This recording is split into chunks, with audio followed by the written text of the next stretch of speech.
And now, The Money Show with Stephen Grootes on 702. Let's walk the talk. The Money Show with Stephen Grootes is brought to you by Absa Corporate and Investment Banking, a Pan-African bank that's invested in your story because your story matters. Good evening. Welcome to The Money Show. I'm Stephen Grootes.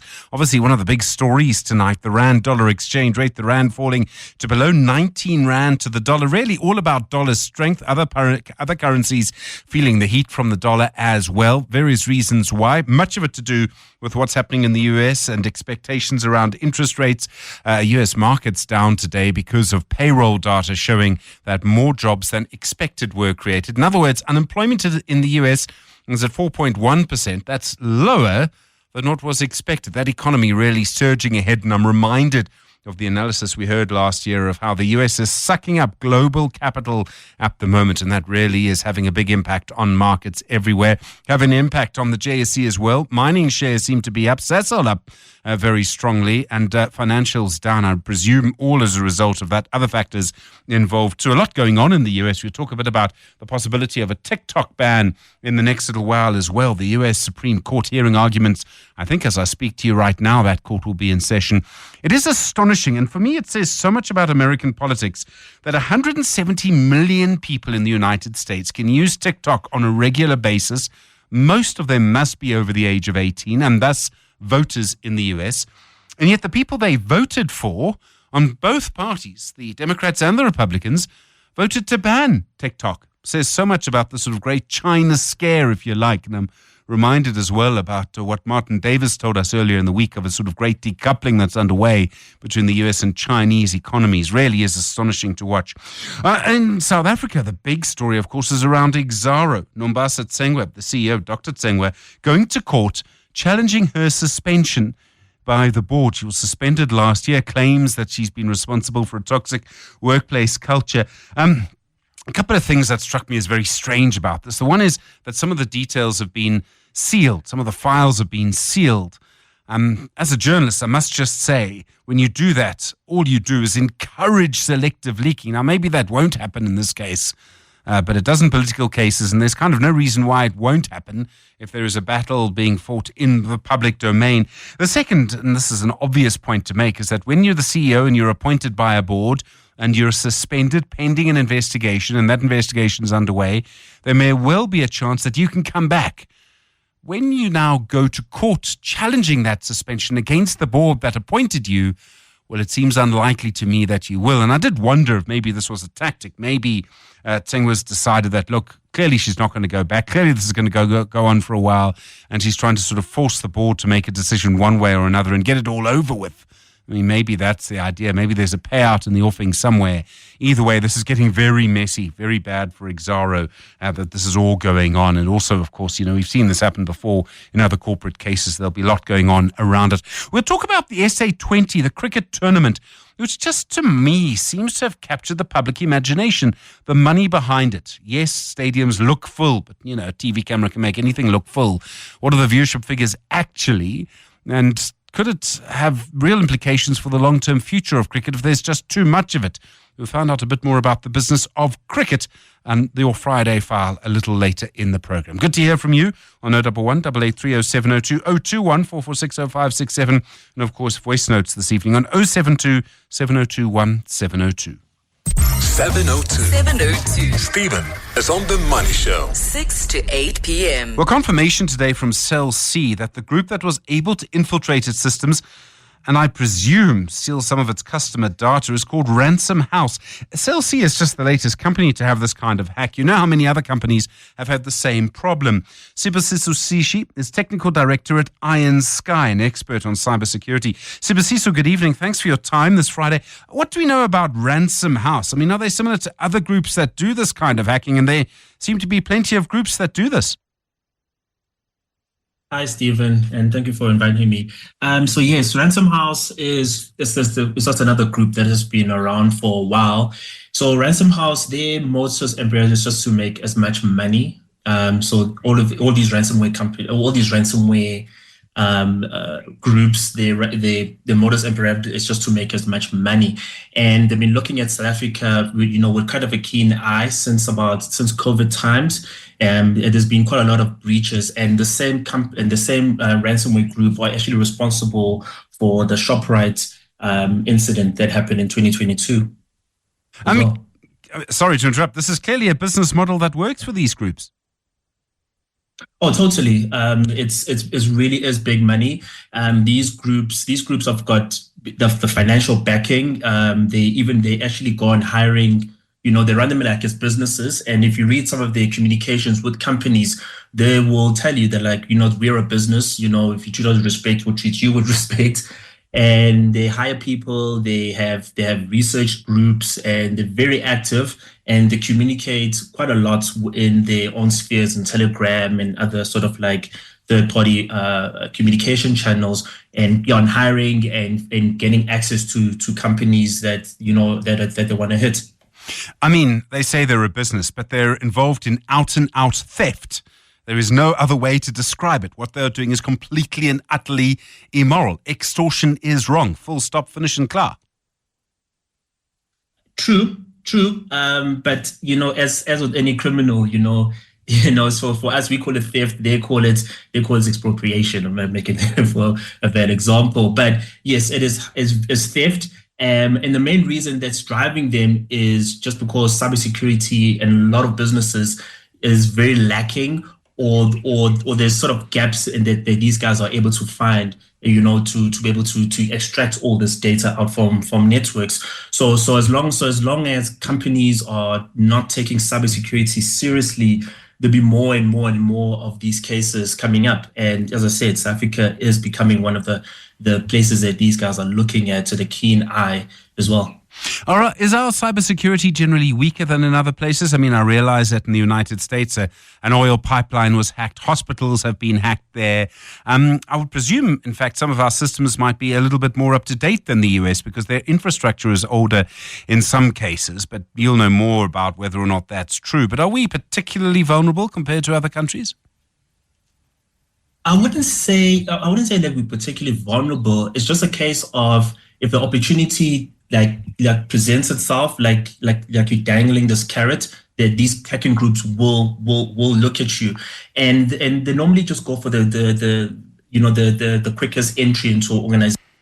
And the one thing that a lot of South African organizations, because we've done cybersecurity reviews where we do something called phishing. So we send out like a fake email asking people to, hey, we want you to sign up on this application. And we normally do find that a lot of South Africans, if you send a phishing email to them, they will click and they will enter in their credentials onto websites. And this is sort of like the modus operandi for RansomHouse. They use something called a info stealer. So info stealer it just gathers, if you install it, it will sort of like steal all your browser credentials and cookies and post them out to these guys. And RansomHouse, they also send out a lot of phishing information, or a lot of phishing links out there. And when people click on them and they enter in their usernames and password, then these guys take those passwords and they replay it.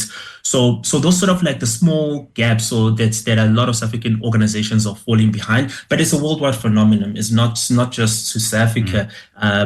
So it's just for worldwide phenomenon. There's been some claims that some of these groups are backed by governments, and the two cases I can think of, the US have said RansomHouse is backed by Iran. There have also been claims that Russia supported hacking groups, and that claim also came from the US. I mean, are some governments really doing this, or is it a sort of claim that's made for other reasons? Attribution is very hard, and a lot of people will always have they'll always say, oh, this is attributed to this thing, but they will never have 100% sure that it is. But yes, there are that you can claim some of these organizations, these ransomware groups are linked somehow to some government organizations, but normally when they start ransoming and they start stealing money, it's mostly just personal use. But then when they start stealing company confidential information and they're not asked for ransomware, then that sort of like switches that from, okay, this is not financial, this is more to assist somebody else as well. Sibusiso, thank you. Really do appreciate it. Sibusiso, she's Technical Director at Iron Sky.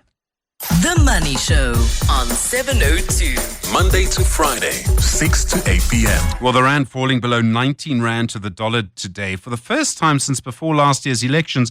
It's really a story about the dollar. The dollar's been rising in recent days. Treasury bond yields in the US also spiking. Kanti Pai is senior economist at PwC. Kanti, good evening to you. Thanks for your time. So we're going to have to. There are many different factors involved here, but US Treasury bond yields have been rising. The US dollar's been getting stronger. There are other factors involved. First, is there a relationship between US Treasury bond yields and the strength of the US dollar? Yes, they are, but let's take it back a little bit, Stephen. And I think I heard you earlier on when we were giving sort of the throw forward and in terms of just the story of inflation. Now, remember, the main thing here is that there are two parts to the Trump story that has been really highlighted. The first one is the cutting of taxes, and the second one are these is him actually threatening the rest of the country that he's going to actually put taxes on imports. And both these things will tend to be inflationary, because if you cut taxes, that means that obviously the locals will have there'll be that be budget deficit. And you also will see that much spending, which will be inflationary domestically. But the second bit, which is obviously also concerning, is that we know that that import taxes are not paid by the producer, so the Chinese or any other country. They will actually be paid by the local consumers, because they make things more expensive. So one of the key things here, therefore, is that you'll see interest rates, therefore, staying elevated. That connects directly in an important way also to the treasury yields, in the sense that as increased interest rates stay elevated, obviously those are the yields, so the return on American bonds. But there's also that big concern of the deficit. Again, that deficit is something that would concern investors, and that would probably actually be looking for higher premiums. So both of those things coming together are likely to then to strengthen the dollar, in the sense that we know that if you see treasury yields higher, so that return on the US dollar, on their bonds, but at the same time, you also will see that interest rates will remain higher because inflation will be higher, and that means that money will be flowing into the US, and that, of course, then props up the US dollar, because that also means the demand for the US dollar. So those pathways are really what we are starting to see.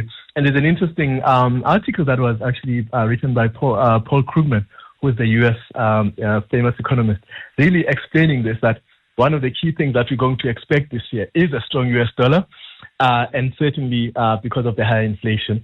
And certainly we can see that from the Federal Reserve, they are also indicating that these interest rates might have to stay higher for longer. And probably if inflation continues to tick up, they may even have to increase interest rates. Okay, so there are many different reasons as to why this is happening. Some of it's to do with Trump and tariffs. Some of it's also, I suppose, to do with other factors. But basically, the US has been sucking up global capital at the moment. I mean, if you have money and you can move it, you would be very tempted to send it to the US. There's no doubt about that. Certainly, yes, because the return will be much higher.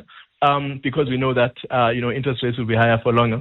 And of course, we know that the U.S. continues, despite some of the scary things that are emerging from the U.S., people continue to trust the U.S. in terms of, if we were increasing our budget deficit, as it is anticipated, the U.S. budget deficit will go up as Trump cuts taxes. Many people will be afraid of South Africa. They would actually be pulling their money away. But we know the story of the U.S. certainly is one that people continue to trust it, and that they will be more than willing to send money to the U.S. and therefore keep that dollar strong. And of course, there are implications for South Africa. Certainly, as you mentioned, the weaker rand and obviously higher interest rates in the U.S. means we might be losing some of the money that we need, obviously, to finance our deficit, but also to keep that and to meet some of our debt obligations that obviously are still a problem here. Okay, so all of this is happening before Trump takes office.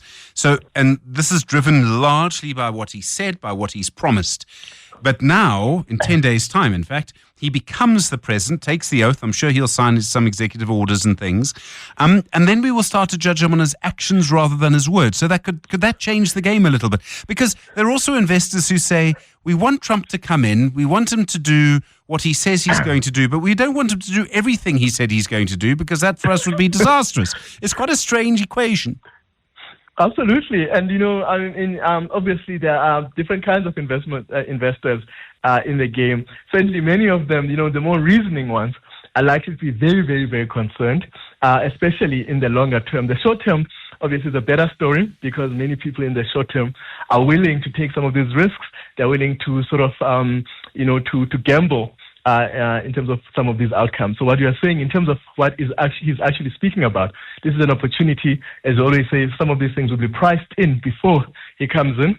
But then as he implements some of these things, there will be then movements in terms of the actual implementation of these policies. But certainly in terms of pricing in, because remember, many people read this data, read this information to make sure that they are ahead of the game, that they are anticipating the movements, and they are well positioned to take advantage. So a lot of people are taking advantage of what is yet to come, because they don't want to wait for it to happen. Usually you want to be ahead of the game so that you are well positioned to take advantage of the policies when they finally happen. I presume, like most rational people, Kranti, you're not going to put timelines to this. I mean, anything can kind of happen 10 days from now, I suppose. I mean, I would say, you would know more than I, but I would sort of just instinct say the next year will be great for the dollar. It's after that things get interesting. That's absolutely true. That is going to be very, very good for the dollar. The short term looks good for many investors. But beyond that, is really the concerning part, because obviously there will be issues that are associated with high deficits, that are associated with high debt, that are associated, for example, the high trade deficit. Because remember, once people are starting to, it's difficult for the U.S. When the U.S.'s dollar becomes stronger, it makes it very difficult for U.S. to export, because their exports become expensive, and that has implications for U.S. companies and U.S. exports, and therefore U.S. growth and employment. I mean, these employment numbers are great, but if these things actually happen, there will be impacts in terms of some of the developments that we are seeing now. So the longer term is more concerning. Gandhi Pai, thank you. Senior economist at PwC. Really appreciate it. The Money Show.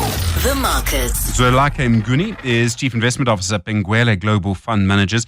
Zwelakhe, a good evening. Let's just continue the conversation, of course, with the weak rand and the strong dollar, really the strong dollar, partly driven by U.S. non-farm payrolls data tonight, which really showed the U.S. economy, unemployment is lower than they thought it was. It's only 4.1%. Yeah, indeed, Stephen. I think as you say, the numbers were way better than expected. I think they were expecting about 153 and came out at 256, so almost 100,000 beat. So it was positive and does suggest that the Fed would take their foot off the pedal in terms of rate cuts, and it would be supportive of the US dollar. And we've seen emerging markets and currencies and also commodities taking a downward shift in that regard. I think the rand has breached 19 quite aggressively as well. We've seen some companies doing very well today, mostly mining companies in Sasol. I mean, Sasol are up 9%. I presume that's because of the strong dollar. Their earnings suddenly jump in rand terms.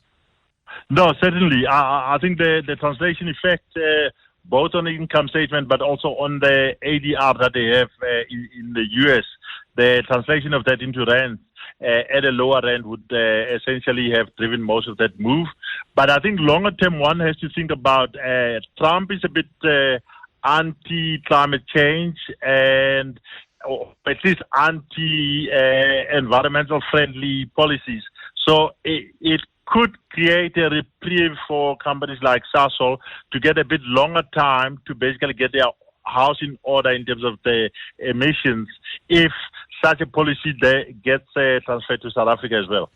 And then financials were down today, I presume also driven by the same reasons, stronger dollar. Certainly. The fact that we might see that inflation would come through strongly if the rand stays where it is, and that would then throttle the economy because we'd see rate cuts being held back, or at least if it gets worse, we could see a rise in rates again, and that would be bad for the economy, the SA economy, and banks derive a lot of their growth from the SA economy. And then obviously just looking ahead, and I mean, I think it's going to be a very difficult year starting probably, 10 days from now. Yes, the US will keep roaring on, but just the unpredictability of it. I mean, are there particular asset classes that you're going to be looking at? I would certainly say that if one looks at the U.S. equities, I'd probably still be in favor of that. I think there's a lot of uncertainty in other markets that there is a risk that we would see volatility continuing, especially if the Fed doesn't cut rates meaningfully in the current year. So I'd probably be more in favor, regionally I'd be in favor of U.S. equities, but obviously one would want to maybe cut some slack around the semiconductors. The other markets that are looking more interesting, I mean, Europe has taken a beating. One would need to look at it very selectively, like your staples kind of businesses and the defense industries. Those industries would probably be resilient. You look in Asia Pacific, you'd probably be looking at there's attractive valuations, but I think again the regulatory risk is high, especially in China. I would probably still see that the other Asia would probably give you a bit more growth, especially with the commodity prices moving in the right direction. Thank you very much indeed. Zwelaka Mguni, Chief Investment Officer at Benguela Global Fund Managers. Well, we've said it before, we'll say it again. It's going to be a very interesting ride. Going to be a bumpy ride starting probably 10 days from now with the inauguration of Donald Trump. Just gone 6:30.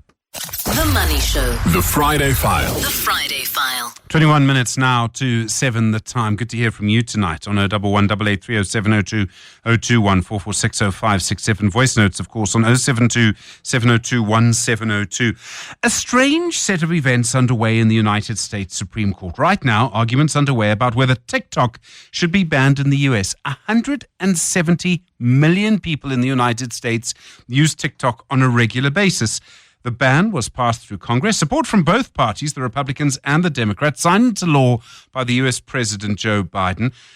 Unless TikTok is removed from Chinese ownership, American politicians agreed that it poses a threat to the U.S. Arthur Goldstuck's founder at Worldwide Works. Arthur, good evening. I mean, it's a bizarre thing. A social media network used by a massive number of voters in the U.S. suddenly could be banned by politicians those voters voted for. It's a really peculiar thing. Good evening, Stephen. I'm following the court hearing in fascination. It's currently underway, and you can see the arguments coming from both sides, but also the questions that the judges are asking from TikTok and others are also very revealing. But also, as you say, it highlights how bizarre the whole situation is, because on the one hand, it's a case against a Chinese company controlling one of the most popular social networks in the United States. And on the other hand, it's about freedom of speech of Americans who participate in that network. And then in the background, you've got Donald Trump, who initially was one of the instigators of the ban on TikTok. He, in fact, tried to force him to shut down or sell to an American company during his previous administration. And now he's filed a private brief asking the judges to hold off on the ban on TikTok while he negotiates, because he actually has a very good friend. One of his billionaire backers, in fact, is a big shareholder in TikTok's holding company, ByteDance. So fascinating wheels within wheels taking place live in front of our eyes. The whole argument from the people who support this ban is that China is using the information it garners from TikTok. Has there been any real evidence? By that I mean, Arthur, something you and I would see as evidence, not something a politician sees as evidence. Well, interestingly, I've argued for a long time that the kind of things Facebook has done to violate people's privacy are far more serious and damning than anything any of the foreign social networks have done. But yes, there have been a few examples where TikTok were exposed for trying to track Americans, and in one case soldiers even, through their use of TikTok. But they very quickly reacted to that revelation by firing a slew of people who they said were responsible for that and claiming it was not their policy. Since then, there hasn't been any similar evidence. Certainly not evidence that you and I would take seriously. I mean, we're talking about people consuming short videos. I don't know how much you could learn from someone about that. Yes, okay. Their location, okay. But if you didn't use that, if you were the Chinese government and someone has any kind of social media profile or any kind of, digital device whatsoever, you could probably find it anyway. I mean, Google probably knows more about me than I'd want anyone to know. Well, the real issue is not necessarily the information that's being shared, but the ability to track people through the data that is available to the owners of TikTok, in other words, to ByteDance. So it's not really a question of free speech. It's a question of China using information over time. So one of the judges, Brett Kavanaugh, in fact, raised that specific question in his grilling of the TikTok lawyer. And he asked whether the information could be used over time to develop spies or blackmail young people who might be working for agencies like the FBI by, for example, scrutinizing their viewing behavior. And the TikTok lawyer said he's not disputing the risks, but he's disputing the means that the U.S. government has chosen to address those risks. So, yes, there is a clear understanding that there are risks, but at the same time, there are arguments that those risks are not realistic, or the mechanism that the American government is using to address those risks are a violation of free speech. So in the US, I presume 170 million Americans, an important market for TikTok. India is a much bigger country with a much larger number of people and I presume a much bigger potential audience for TikTok. And TikTok's already been banned in India. So, that sort of gives you an indication of what TikTok might do if they are banned in the US. They might not cave. The situation is slightly different with India because they are, to all intents and purposes, at war with China, and there's a dispute over territory between them as well. The U.S. is in a trade war with China, but hasn't reached that level that India has yet. But they certainly have embraced a lot of the same tactics, like banning Huawei, for example, for very spurious reasons. And that tells us that they are not going to be shy of banning the likes of TikTok from the United States. But there are so many more elements involved here. In India, there weren't political or financial interests in TikTok, whereas for the Americans, and especially Donald Trump's allies, there are huge commercial issues at stake. What do you think TikTok does? Would ByteDance actually sell it? I imagine there'll be Americans who would claim victory if that's the case. And the Chinese government, if they are involved, Arthur, I presume they are somewhere, maybe, would probably want to... Government, Indeed, the Chinese government is involved and have, in fact, declared that no Chinese company can be sold to an American company without the direct approval of the Chinese government. So the Chinese Communist Party would actually have to approve the sale of TikTok to an American company. And that's probably not going to happen. Probably what we can expect to happen is that there's going to have to be some kind of deal making and some kind of intricate deal that involves American companies having a stake in TikTok and having oversight over ByteDance's involvement in TikTok. But we'll know in the next 2 hours. So speculation is a little futile right now in terms of guessing what the judges will decide. I don't know if we'll get a decision today. This is all part of a much bigger dynamic. So we heard earlier this week of a sort of decoupling of the economies of the US and China, and big tech is at the center of that. The chip maker NVIDIA in the last 24 hours publicly criticized the outgoing Biden administration for banning the sale of certain microchips to China. This is getting very messy. Yes, it's TikTok today, but it'll be NVIDIA and others very much in the center of this as well. It's incredibly messy. In fact, it goes back to Google not being allowed to supply its software to Huawei. That was the first salvo in this trade war. And it goes back to, again, Donald Trump's previous administration. He initiated the ban against Huawei, but it happened in the moment that Huawei was about to overtake Samsung to become the world's number one cell phone seller. It had already overtaken Apple. And this was seen as a massive blow to American pride and the pride of its allies. And it was at that moment that Donald Trump announced the ban on supplying Google services to Huawei.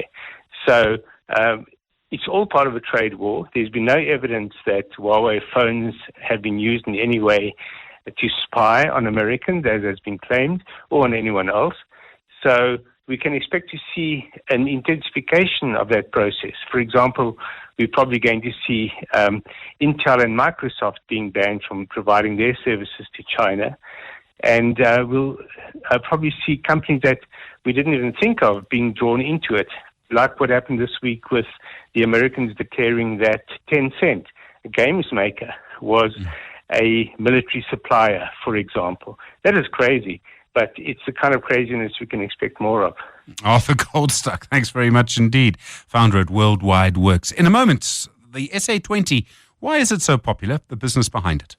The Money Show. With Stephen Grootes, live on 92.7 and 106 FM. Streaming on the Prime Media Plus app. And DSTV channel 856. The Money Show with Stephen Grootes is brought to you by Absa Corporate and Investment Banking, a Pan-African bank that's invested in your story because your story matters. Well, if you're anywhere near a TV this weekend, you might be surprised to see how much cricket is going to be on. It's the third iteration of the SA20. It's become, I suppose, an annual T20 cricket competition between different franchises around the country. Cricket, a sport that has a very long history, suddenly seems to be filling stadiums again in South Africa. Whether it's Test cricket, which many people thought was dying, or matches that are not international, like the SA20, but do feature international stars. Kelvin Watt is the chair of Nielsen Sports Africa. Kelvin, good evening. Good to talk to you again. I mean, I still remember a couple of years ago when SA20 started, and it seemed to me some people were actually a little surprised by how popular it became so quickly. Absolutely. I recall that as well. I think, people didn't just, perhaps weren't expecting that getting the right mix of sport and entertainment at the right time of the year would yield really good results for the game. And it's exactly what we've seen as we go into season 3 of the SA20. It's one thing to fill up stadiums. What you really need to do to make money is to get viewers. Is it doing that? It's doing both. I think that's one of the things that, last year was really important. Season 2 of anything like that was always going to be an important year to see if they could continue that momentum. And last year, again, if I recall, I think they got 12 full stadiums through the tournament, including the final again. So for the Betway SA20, that was significantly important.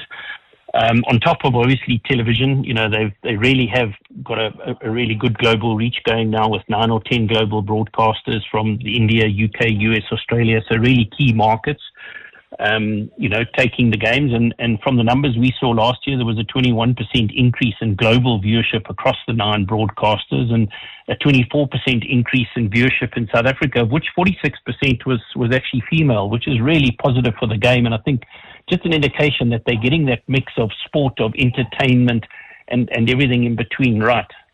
I mean, it's interesting. You look at old pictures of cricket crowds and you see mostly men. It's a very different picture you see now. Absolutely. I think cricket in South Africa for a long time has just improved in that respect. And obviously women's cricket has gone a long way and we're seeing it in the schools game and everything. We're really seeing girls playing more cricket and really growing quite significantly. But certainly the entertainment value and the night out, I think SA20 being a 3-hour game, it really lends itself to being an evening out or an evening before people go out for the youngsters. They sort of, it's almost like they're pre on their way out, 3 hours, 4 hours at sport, having a wonderful time before they head out into the other things that the youngsters do. It really just fits into people's lifestyles, and that I think they can manage so much more. And because of that, it's easier to take families along, wives, girlfriends, everyone that's interested in sport and entertainment just loves it. And of course, our wonderful weather. I mean, obviously we haven't had the best, looking week this week in Johannesburg. And hopefully, the weather changes into the rest of January, although, I mean, we all love the rain. But, when you have those glorious summer afternoons and evenings, there's probably no better place to be than, sitting on the stands at the Wanderers or at Centurion Park or wherever it might be and just, having fun. And I think that's the one thing. They've really got that mix of everything right. And importantly, their commercial partners have played along with them in that respect. The Betway, the 1 million, which has become the 2 million rand catch, has just become a phenomenon. And it's really pleasing to see that they haven't got bored of that activation, because certainly the fans haven't, the viewers haven't, and people love to be engaged in the game. And I think that's the one thing that SA20 seems to be getting right, in that it brings the fan base into the game. It's not just about sitting back and watching. It brings the people into the evening and makes them part of the entertainment. Is there anything that's new with the SA20 that hasn't been done before? And one thing that struck me, and in fact, I'll say the first time I went, was because they had a promotion, I think they're doing it again this year, that the first home game of the season, you can get tickets for 20 Rand. I mean, I know people who go and buy as many as they can for that. Yeah, I think that, they've been very clever. And I think, Lynn Nordia, Graham Smith, the team that are running SA20, have really done their homework. They know that South Africans come out of December mostly financially on the back foot. People have spent a lot of money in December, and they've been very clever in making sure that they ease the people into that sort of first part of the tournament.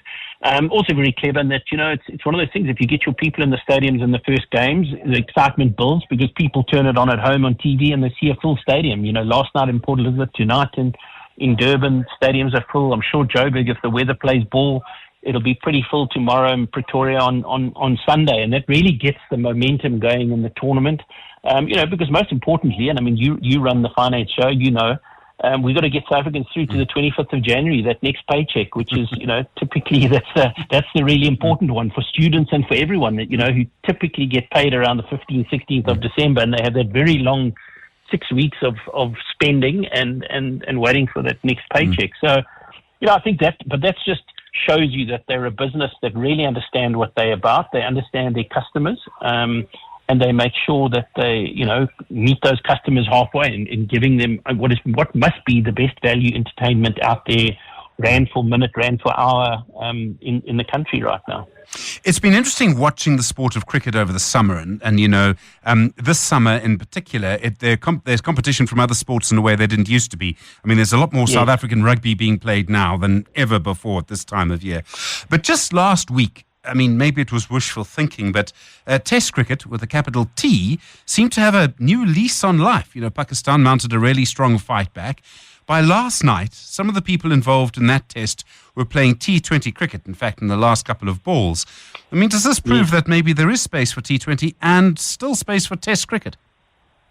I absolutely believe, I think that there is. And I mean, look, you are talking to a Test cricket diehard, so, it would be very hard for me to personally see the end of Test cricket. I mean, I think Test cricket, the Pakistan series showed, the India-Australia series just showed over this sort of Christmas-New Year period, the enormous entertainment value that there is in Test cricket, and that we can see. And I think for players, I think there's also a realization that for a vast majority, the really good players are able to perform in both formats, and that is, it's really positive. But I think, as you said at the beginning, the one thing that really is positive around the SA20 is this international, some of the best international players and that are able to come and play in the country. And significantly, for the first time anywhere in the world, we're seeing an Indian international playing in a foreign T20 match, because all the Indian cricketers up until now haven't been able to play in T20 matches outside of the IPL. And I think that's a significant change. And I think what you're seeing now is the start of these Indian franchises, and it was really important that Cricket South Africa, SuperSport and other stakeholders in the SA20 partnered with those Indian teams, because you're going to start seeing some of those big Indian players, more and more of them, I think, coming into this league in years to come, and that's going to give it an energy, a viewership, a commercial backing that is just going to continue to see that benefit for cricket in this country. And I think, the most important thing is Test cricket goes through cycles. We had an Indian tour last year. Cricket South Africa ended up having very, very good financial results. But last year, the SA20 contributed, I think, just under 60 million in revenue to Cricket South Africa itself. And that consistent revenue inflow into Cricket South Africa is positive, because the test cycle, as we know, going into the next 4 years, is going to be a very difficult one for them. I mean, I think that's quite well documented with what's going on specifically in the Test cricket arena. They're not always going to get India here, Australia, England, which are the big money tours. So this SA20 just means that there's a domestic cricket format that's contributing to the coffers of Cricket South Africa significantly each year, and that's just so important for the game, so important for the sports industry, for stadiums, for the hotels, travel industry, everything else that benefits from SA20. It does mean that there's more cricket on TV for more of the time. The IPL can sometimes feel like it's on, every day. It isn't, but when it's in session, it can feel like that. Is that a problem for cricket? Too much of it? Turn people off? No, I think they get their timing just right, in January, February. And as I said, one of the things that I think this really works from the tournament from a broadcast perspective and everything is that a vast majority of South Africans go into January relatively rand poor in terms of disposable income because they spent it in December. So there's a lot more people at home for the majority of January. And I think so, having this great entertainment on most nights of the week really plays into as a benefit to the Betway SA20 as a tournament and as a viewership property. And I think they've got that model quite right. They've thought about it, and that really allows people to, those cheaper tickets up front get people into the stadiums, but for the vast majority of people who can't necessarily be there, they can watch it on the broadcast, and it gives them a great deal of entertainment in January, where perhaps the disposable rands to be going out, whether to restaurants or clubs or other entertainment formats, is not there, and they can sit at home and have this glorious entertainment from that SA20 provides. Kelvin, thank you so much. Good to talk again. Kelvin Watt is chair of Nielsen Sports Africa, bringing the time on The Money Show to 7 o'clock.